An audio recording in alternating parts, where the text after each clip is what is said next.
Hi everybody, we're the Jesuit Robotics team, and today we're going to share our story with you as soon as our robot gets out here.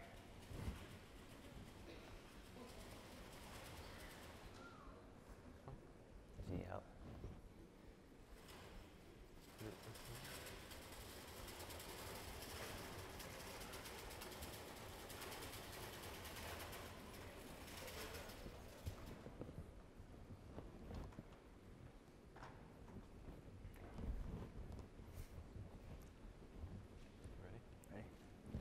Okay, at noon on April 26, 2014, we were only ranked 72nd out of 100 teams at the Robotics World Championships. But 5 hours later, we were standing in the middle of the field wearing these golden medals and surrounded by thousands of screaming spectators. How did we get from 72nd to first? Our path to the winner's circle didn't start that day at noon when we won the elimination tournament. It didn't start 2 months before that when we qualified for the national event at the Dallas Regional. It didn't even start the first day that we learned of the challenge, January of 2014.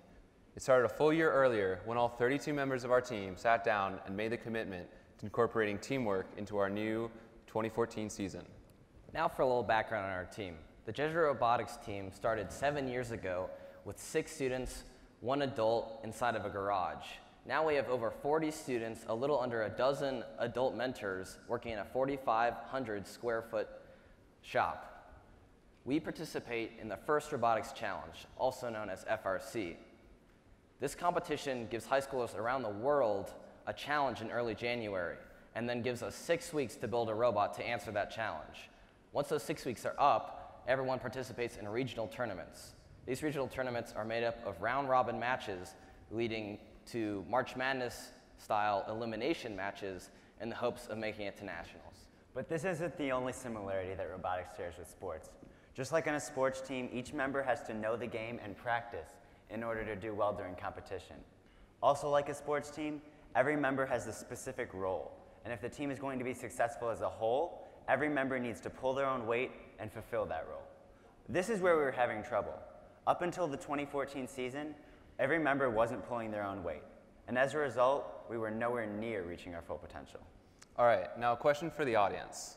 Can you guys raise your hand if you've ever been in a group project where you had to do all the work by yourself? All right, now keep them raised if that's because the other people in your group just didn't know how to help you. So it's a common thing, right? So you guys can put your hands down. But that was the problem we were having with our own team, and that's what we looked to solve in our 2014 season.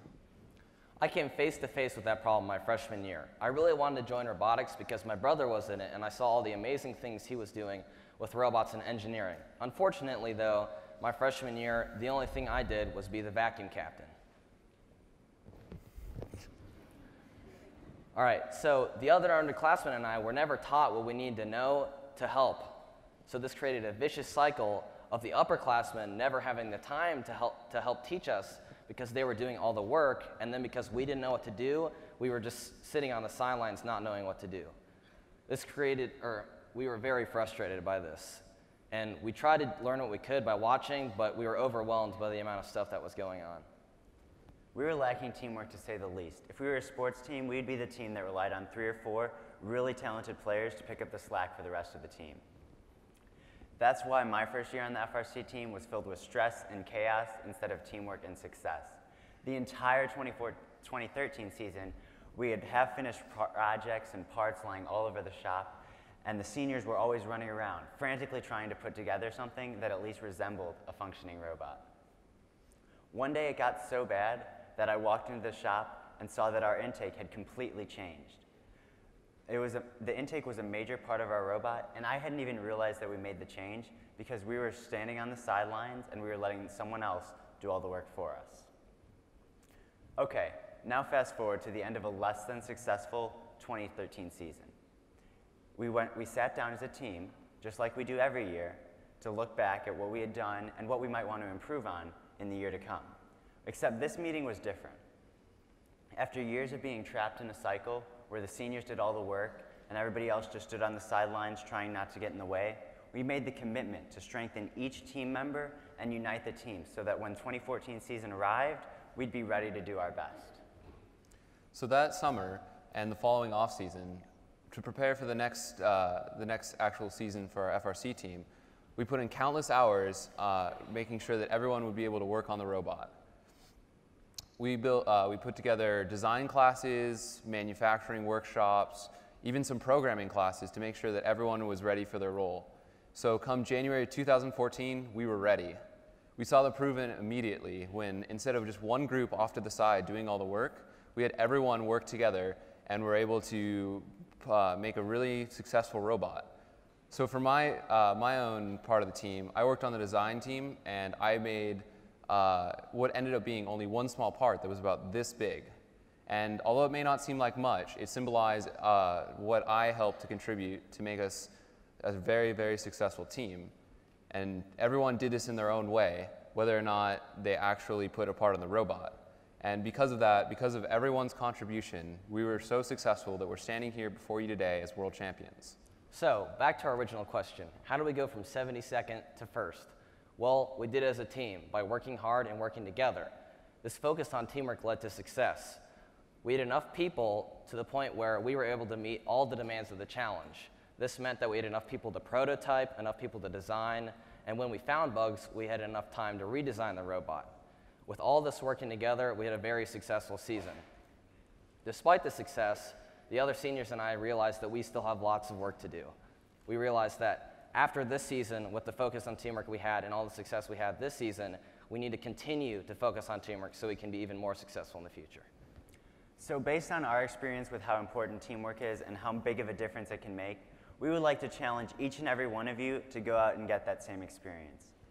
It might be joining a team, it might be joining a club, it might just be working on a school project with some of your friends. But go out into your community and school and surrounding neighborhood and find some way to get involved, because the skills you learn in teamwork can help you in the rest of your life, and they are incredibly important. Thank you so much, and enjoy the rest of TEDx SMU. Thank you very much, guys. I just have one more question because we have a little bit of time. I just want to talk about this contraption right here. Now, that's not the prize-winning robot. No, it is not. What is that? It's a t-shirt cannon. It's a t-shirt cannon. T-shirt cannon. What does a t-shirt cannon do? We designed this as one of our summer projects that we bring to all our football games and all our pep rallies, that we actually shoot out t-shirts for whoever. So can we do that right now? Of course. How much of an aim do we have? Like, does that guy have a chance there in the back, or what are we doing? We could go all over. Let's fire him. Let's see it work. We need a little t-shirt cannon music, or maybe some. Oh yeah. Nice. Should we do another? Oh yeah, definitely. How many can it do? How fast does it reload? We have about 4.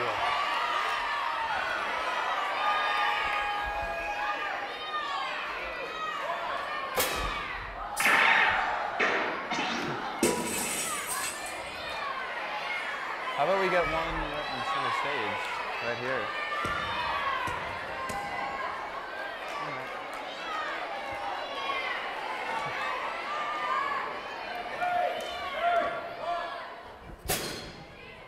He didn't close it. Ooh, so what happened just there? I didn't see a t-shirt come out. I don't think. I don't know where They didn't close. They haven't closed the contraption. There we go. Yeah. There we go. Hold on. Don't fetch that if it's dangerous. Yeah, we'll get that for you. We'll get that. Look, that's a souvenir. Over here. Right here. Last one. Oh, they're going right for the adults.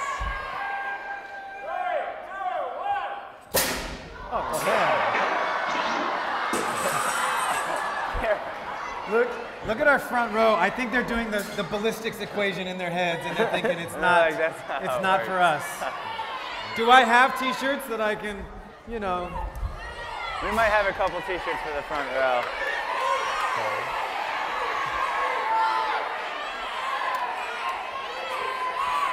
Oh. You want to do it the old-fashioned way? I think so. Oh, do you want to do it? You can do it. Watch the can. You go center, I'll go left. What about someone over there? Oh, And we got some more, right? What have we learned? The range of a human is very small, right? We're throwing it at how many miles an hour? Very few.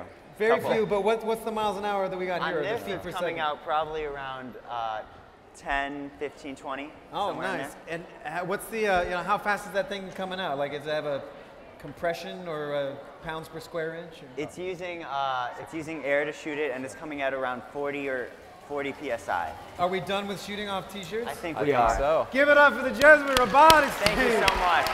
Thanks, guys.